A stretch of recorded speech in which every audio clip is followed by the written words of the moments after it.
Assalamu alaikum. Alaikum salam. Malam da Allah ina mai POS din nan? Gani nan. A'a, ba a shagon provision na ganka ba? Duka shagona ne. Okay. To da Allah muna da cash ne, ina son za a iya min transfer? Amma kamar nawa ne? 170. 170?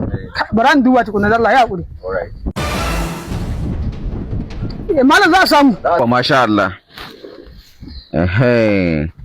Dan rike min jakan nan. Kudin ne a ciki. So sa account number. Okay. Zana ajiya. Number account din.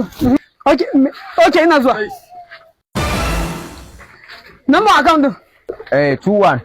Okay, 21 37 91 4190. 4190. Yawwa. Babe da Allah bari dan je nan kwana in dawo da Allah idan kudin sun shiga kin tabbatar da sun shiga ki bashi kudin ki ga kudin ki bashi. Malam charges din fa zai bani? Nawa ne charges din? 3000. Ki bashi 5000. 5000? To nagode. Yawwa, a karka damu. Yawwa. Hajiya kudin ya shiga. Oke ka sa kudin? Ake to bari in baka. Yawa. Kamar yace zaki bani charges 5000 ko? Haka yace. Yawa. To ai ba komai. Ban gane ba komai ba. Wallahi ba komai gashi. Sun mokara ne kawai a ciki? To mu jira ya din dawo ko? Ban fa san shi ba fa. Wallahi ban san shi ba. Ban gane baki san shi ba. Ya zai mutum ya zo sauke ki anan ki ce baki san shi ba. Nan fa ya kalle ni akan hanya ina tafiya. Ya ce na mishi kyau bari ya rage min hanya shine muka zo nan gurin fa. Wallahi ban san shi ba. Kace mu rainin waye wallahi.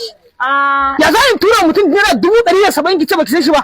Wallahi ban san shi ba amma a'a. Mai da wukar. Naji kaman karshe yana 4190 ne ko? 4190. Kina dan da fara ne? A to ga alama? 4190. 4190. 170. 4190. 170. 4190. 170. 4190. Hajiya 4190. 4190. 4190. 170. 4190. 170. Ya kira mu da dubu